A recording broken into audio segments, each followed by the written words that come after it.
Howdy, y'all. I got some good news and I got some bad news and some bittersweet news. So on Friday we had I posted a video, or either Thursday or Friday. When the hell was it actually? Time has no meaning. Yeah, it was Friday. I posted on Friday an update that Congress passed what was it called?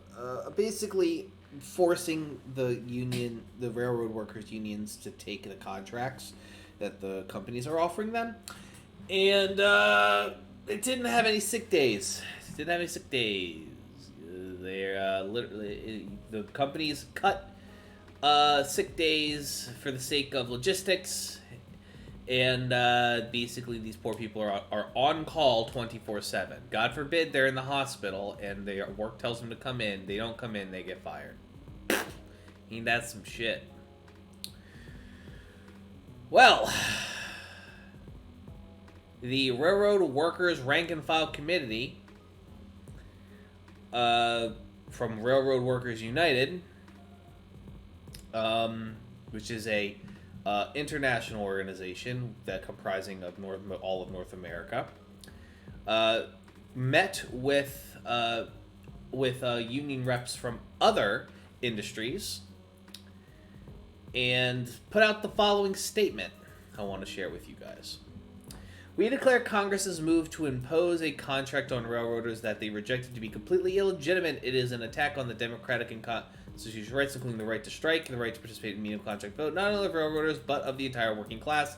If it succeeds, it will set a precedent that will be used against other sections of workers in the future. I want to take a note that this is a true statement. If Congress, if enough business leaders can either bitch or bribe their way to get enough Congress members to force a vote to make them take a contract, collective bargaining is effectively dead. As representatives of rank and file workers, we declare that, as far as we are concerned, there is no contract whether Congress passes legislation or not. Congress, one of the most hated institutions in America, that is actually correct.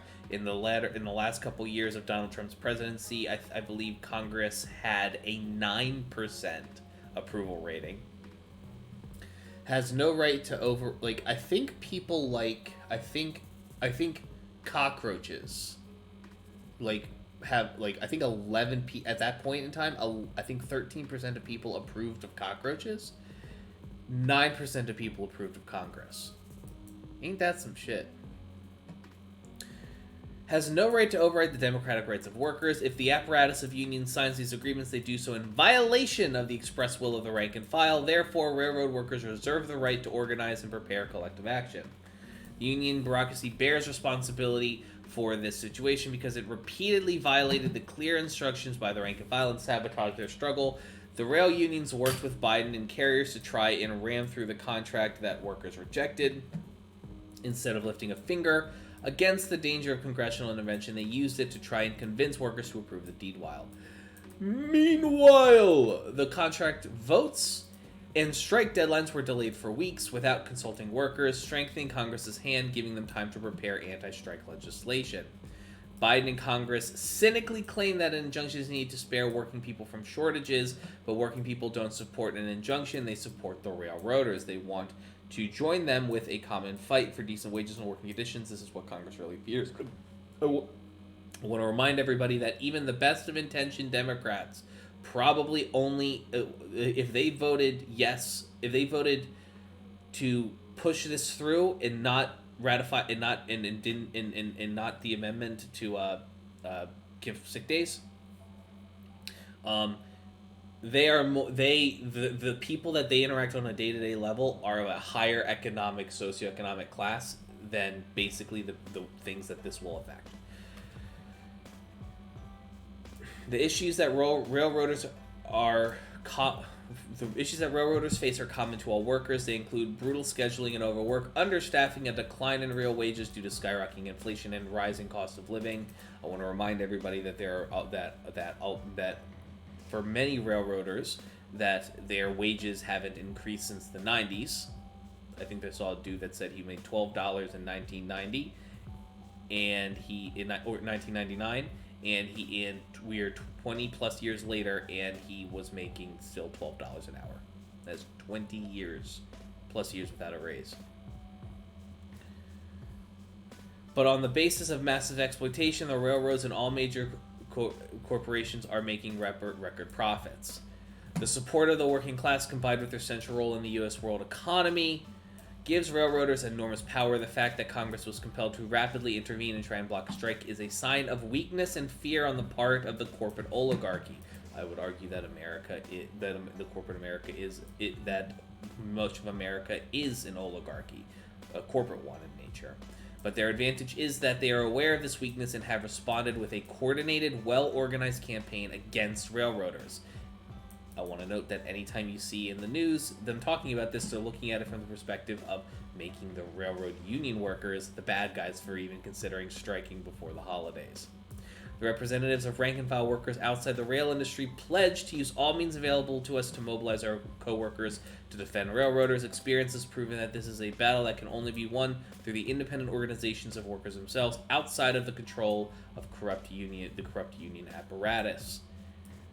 I will say, when I saw this, I had to do a little digging to make sure that like the Railroad Workers United wasn't some bullshit. But I think, as far as I can tell, I think they're okay. If there's some lefties that aren't just, you know, that don't just want to like burn everything to the ground, that are actually like pro-union, please tell me if this is good. We cannot let railroads fight Congress and corporate America on their own. So that is the update. There's a very valid while it's less likely there's going to be a strike because of the union. We'll see what happens. I wouldn't be surprised if I don't think that there's going to be a rail strike out of this. I think that this is more of a loose coalition of people that represent all rail workers internationally in Canada, Mexico, and the U.S.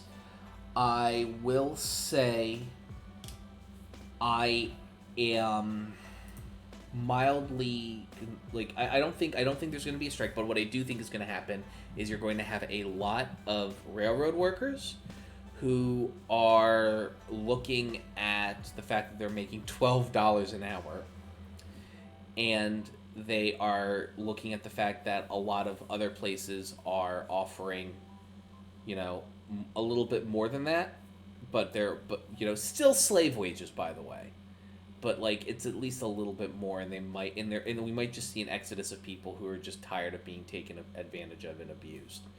And while that will hurt the unions, what that's also going to do is it's also going to basically mean that you're losing experienced operators, and the railroad companies will suffer because these fuckers just don't want to treat their workers with dignity and respect. They're so concerned that the fucking if someone takes a sick day and they're not able to fill that post, like, oh my god, it's so terrible. This is why you hire extra people. I fucking hate rich cocksuckers, man. So fucking greedy. I can't fucking stand it, man.